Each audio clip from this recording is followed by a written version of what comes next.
Hey everybody, this is Black Sector 1 here with a new walkthrough for Pokemon Black.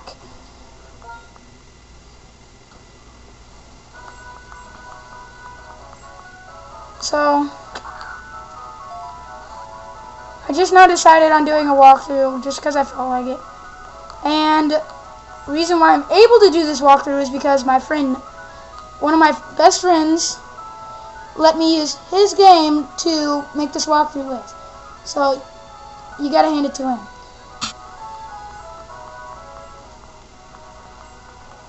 Come on, Professor Juniper.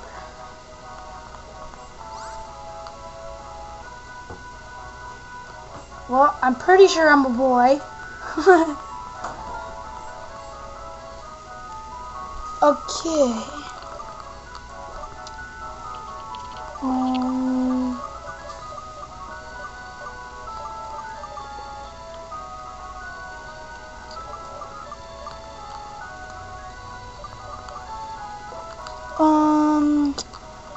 Just for kicks, I'm just gonna do this.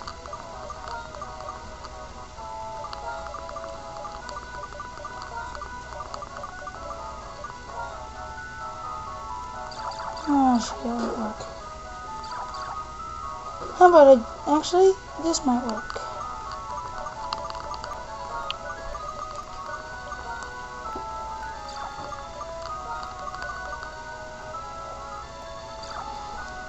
Oh, come on.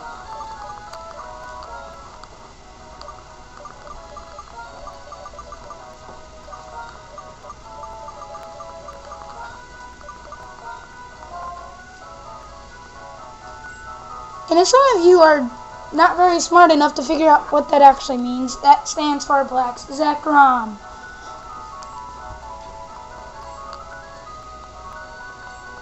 You know what I hate about this game? You don't even get to choose what your rival's name is.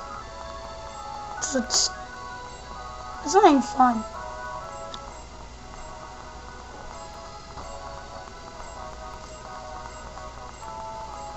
Finally, our adventure awaits.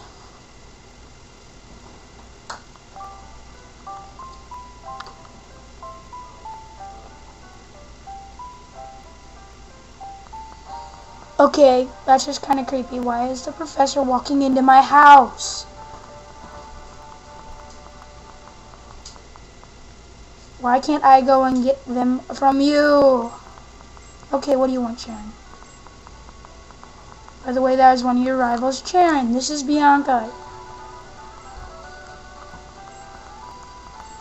who tends to always choose your weakness. Well, no, what you're strong against. Sharon always chooses your weakness.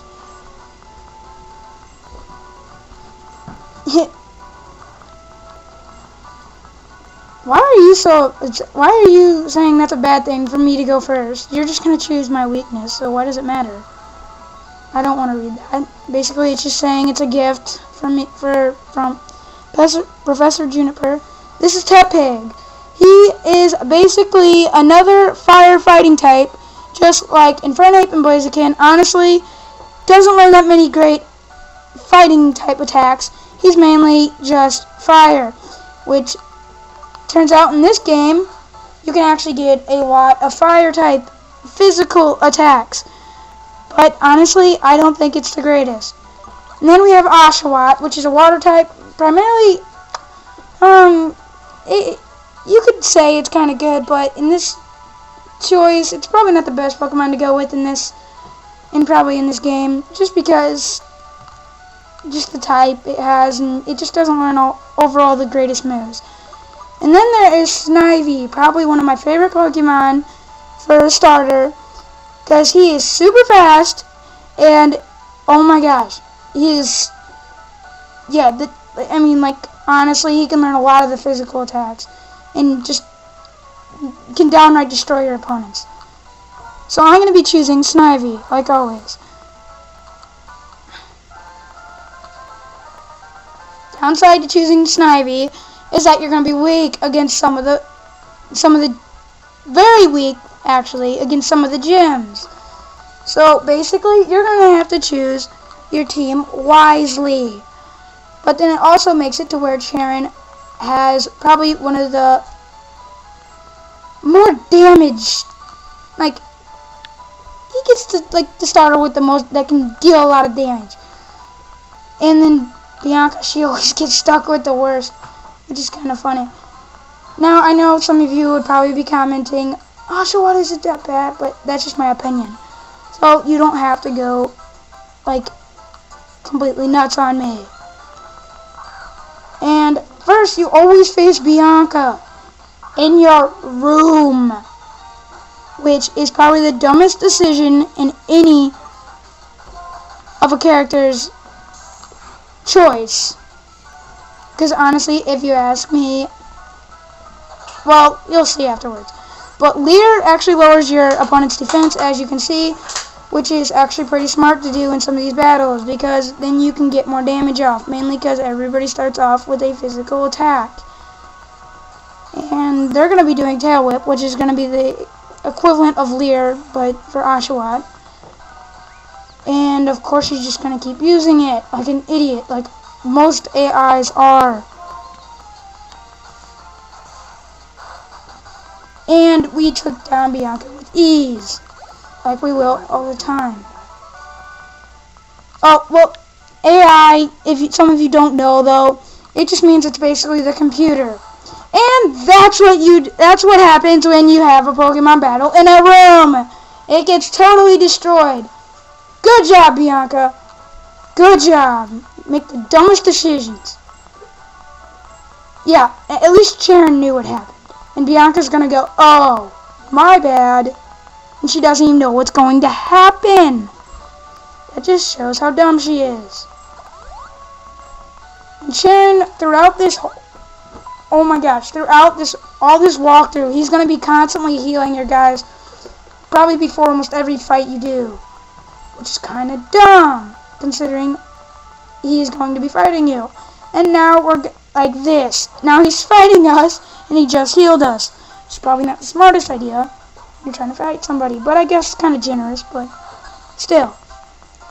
And here comes Tepig, which turns out eventually becomes pretty bulky after it evolves. I am primarily not going to say the Pokemon that I will be using, but for Tepig, I'm not going to say, mainly because we will be seeing them with our rivals. We are going to see their evolutions, and then I'll explain them later. And I'm going to be doing the same for any guy I catch. But other Pokemon that I don't feel like getting, I will go ahead and go over whatever you can find in each road. So,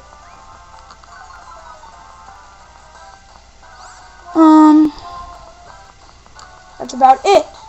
And Tepig can be a pain to take down, just depending on how lucky you get.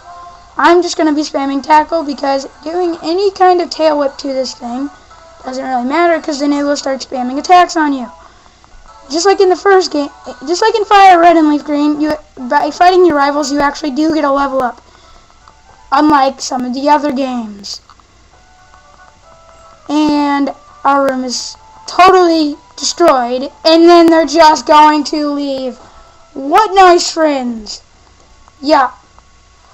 But